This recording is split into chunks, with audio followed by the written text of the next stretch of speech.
And with me in the studio is Dr. Kenneth Cole. He is a local psychologist. Clinical psychologist. Clinical psychologist. All right. So you see and work with people in a variety of ways, right? To help them get over humps, as it were. Yeah, absolutely. Finding new things to do. So this baby boomer generation. You know, when I was first talking with you on the phone about it, one of the things that I said is that, you know, in our culture, so much of the way that we are defined as people has to do with what do you do? What do you do? We go to a party, any kind of a social setting. If I were chatting with you, it'd be like, hey, Ken, what do you do? Yeah, that was particularly true for men up until women started entering the workforce, and now it's becoming more and more applicable to women as well. Yeah, but what if you don't do that anymore? What if you're not that, you know, factory worker, assembly line person? You don't sell cars anymore. You don't work as a TV anchor anymore. I mean, what if you don't do it anymore? Well, a lot of it depends on whether it was your choice not to do it anymore or not. Oh, okay. People that are sort of involuntarily retired have a harder time transitioning than people who look forward to it, plan for it, and you know, could envision a future after retirement. Sometimes when you're caught unawares or surprised, it can be a much bigger shock. Yeah. Well, you know, the best way to avoid that, it seems to me, is to pre-think about it, and then if you are caught off guard, you can go back and use the thoughts that you've already created about it. That's a good idea. Yeah. I think, that's a good plan. Everybody should sort of be forecasting into the future about what they're going to do with their time and how they're going to interact with society, and planning ahead is definitely a good idea. So what happens when people don't have those work routines anymore, where you get up at a certain time, you might stop at a certain coffee stand on the way to work? I mean, just all the routines that you have, they're no longer. Well, right, but hopefully they've planned ahead and have new routines ready to put into place once they retire. Because you're right, if somebody has a routine of getting up at a certain time in the morning and doing certain things throughout the day, if suddenly they have an open calendar, a blank slate, it can be really distressing. And so you'll find a lot of people, even though they've been retired for a long time, still get up at the crack of dawn because that's what they always did when they were working. Mm-hmm. And it just seems to work better for them and more productive in the morning. Yeah. I admire those folks that continue to do that. Hey, I want to invite you, if you have some tips, if maybe you have recently or even 10 years ago, I don't know, gone through retirement and changed your lifestyle, give us a call. Tell us what worked for you. Our phone number is 547-8726. So what other kinds of things are people facing when they retire that they might not have thought about in advance, like this is going to be something different? Social life. A lot of times people's jobs constitute the majority of their social interactions with people, and so it's important for them to have a plan to continue to be socially engaged in some manner. And that can be done a lot of different ways, by volunteering or working part-time, becoming more involved in other activities that they're already doing, like say going to church or being a member of a civic organization, or embracing a hobby that they've had and spending more time and more time with other people that also participate in that hobby as well, like artwork or car collecting or whatever. Mm-hmm. Well, one of the things that I've heard a lot from people, and it's kind of as a joke, but I think that there's a lot to it, and that is, I decided to join this group because my wife told me I just had to, I'm bugging her, get the heck out of the house here, because people have new relationships with each other. Whereas before maybe they worked and they weren't at home, and now they're spending an awful lot more time together. Yeah, that can be a problem if you're not particularly entertained by each other's company anymore. But there were reasons why people got together in the first place, and so it's important to sort of rekindle those kind of relationships, those kind of feelings. And by doing that, we can learn to tolerate each other better.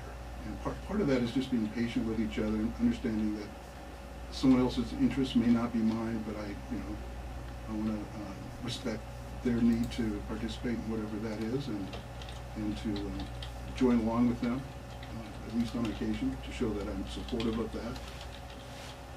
That way, we can get along better with each other and not drive each other crazy. Yeah, maybe plan some things to do together and separately. Yeah, absolutely. Yeah. And allowing the other person to have that alone time. Again, respecting their need to engage in whatever it is that they find interesting and fulfilling, even if it's not something that's important to us or that we value. Yeah. Do people show up at the doorsteps of counselors, and some of that can be traced back to not really being prepared for a significant life change? Yeah. Like retirement, I mean. Sure. Age-wise. Sure. Although, life changes, retirement is just another transition in life. It's not, the end of life, or it's not the last stop on, the last bus stop on the route. Trying to remember what your question was. Counselors. Oh, seeking counseling. Yeah, That's all right. absolutely. People show up for all kinds of reasons, transitions, and this is one of them. There are people that specialize in sort of older populations, geriatric populations, they call it. Oh, don't use that word. Don't even go there. It's a clinical term. Yeah. It needs to be changed. Yeah. Please work on that. So anyway, who are those people Well, here in our area? Yeah, it kind of depends on what sort of insurance coverage a person might have. And a lot of times retired people rely on Medicare as their primary insurance. And so unfortunately the pool of providers for Medicare people is not very large. I mean, there is a couple of people that I work with closely that I have a lot of confidence in. I can mention their names now. Yeah, please do. Okay, Yes. Brenda Hollingsworth. Okay. Also at the Center for Psychological Services, where my practice is. And then also Katie Fox is in Pasco. And both of these ladies are Medicare providers. And see, older citizens, clients. And Mature, I like to mature. be described as. Sometimes they're not so mature, but yeah. age-wise anyway. Mm-hmm. And I think there are a couple others in the community that I'm not as familiar with their work, so I don't want to endorse them necessarily, but there are a couple other options at least out there for people on Medicare. Okay. Okay, we're going to take a break here, but I want to come back and hear some of your ideas and what I know that we have a lot of retired folks that are in our audience. Call us. Let us know what you did that really helped you. Maybe your idea can be used by someone else. Our phone number is 547-8726. We're back in a moment here on Meet in the Middle. Welcome back to Meet in the Middle. I'm Christine Brown. Remember, we want to hear from you. What did you do that really worked for you in terms of easing into retirement and making it work? My phone number, our phone number here right now is 547-8726. We are here with Dr. Kenneth Cole and clinical psychologist talking with us about things that we need to keep in mind as you're getting ready for that date of retirement. What about, one of the things that I see sitting in this chair, we talk to a lot of people in our community here who are doing a variety of different programs, and they're all looking for volunteers. I mean, it seems to me that there is a way to stay involved in our community so easily by just simply picking what is out there that interests you.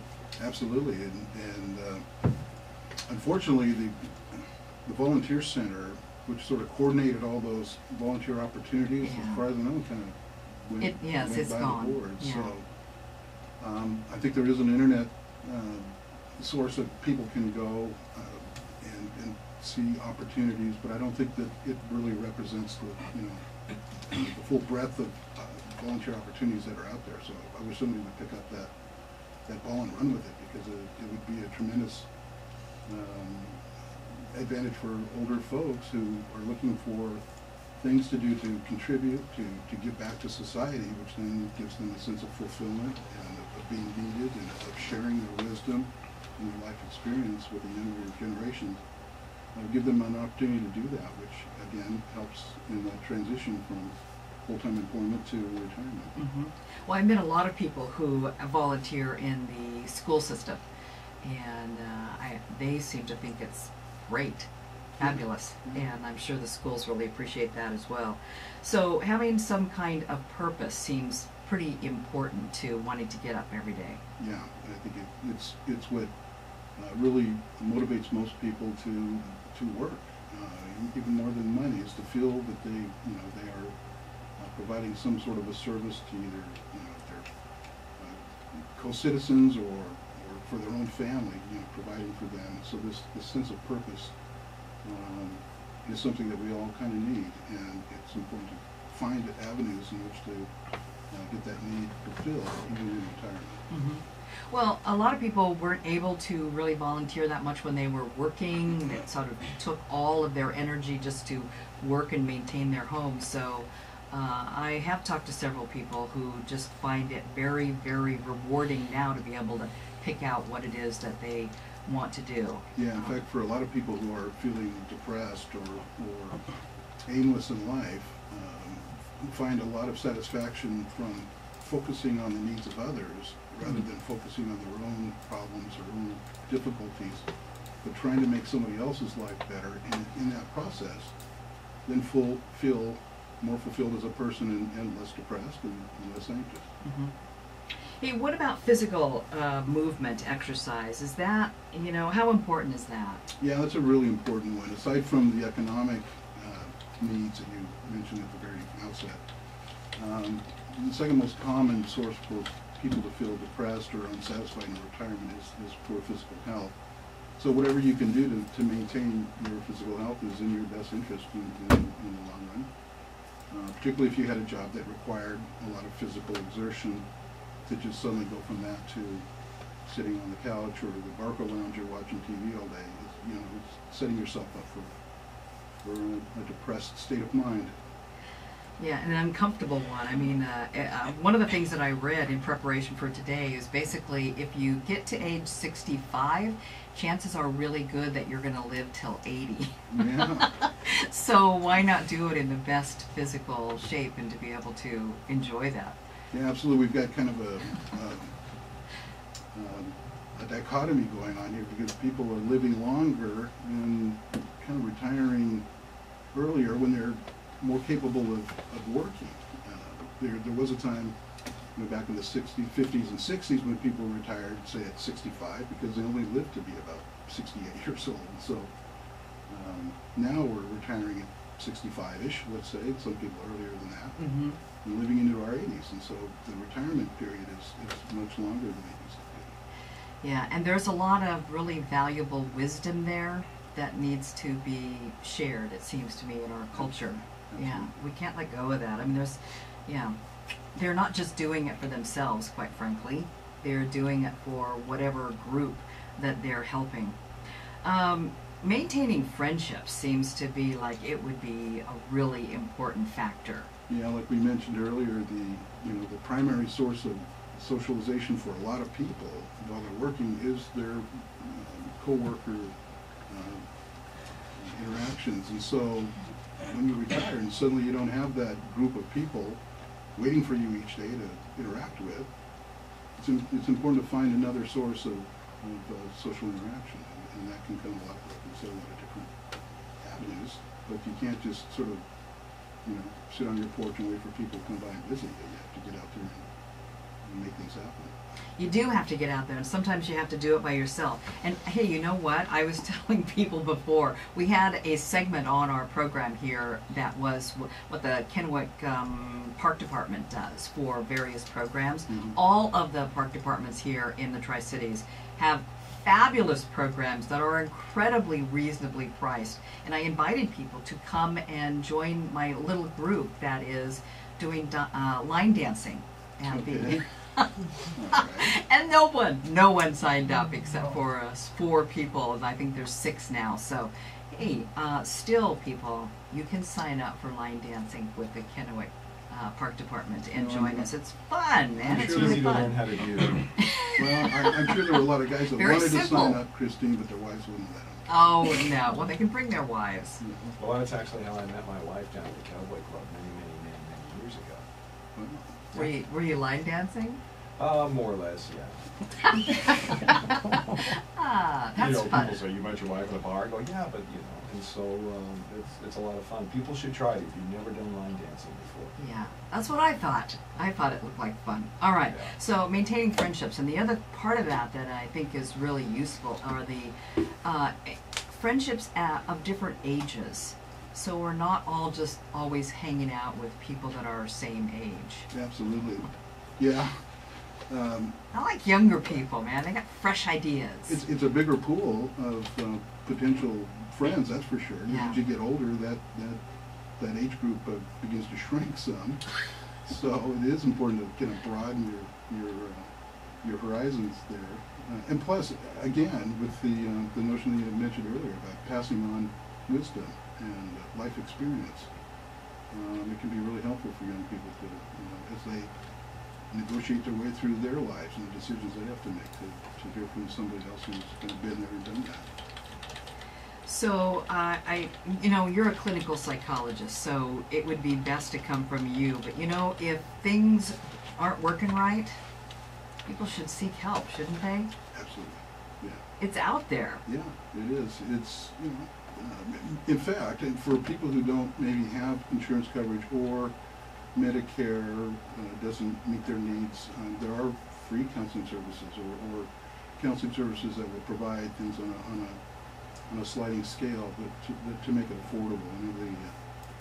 The Grace Clinic has free counseling for people that don't have insurance, and the Emmaus Center, I know, in Richland has a sliding scale, and really most therapists have a sliding scale as well, and do a certain amount of pro bono work as part of their efforts to sort of contribute back to society too. So I wouldn't give up. I wouldn't just throw the towel in and say, well, I don't have insurance, and so they're getting help. But, approach somebody, and certainly if they're not able to help you, they can direct you to a person that can. All right. Dr. Kenneth Cole, thank you so much for talking with us today about just thinking about moving and changing and making a transition in our life into retirement. Appreciate your thoughts and your advice. Yeah, stranglehold. Yeah. We're back in a moment here. Stay with us.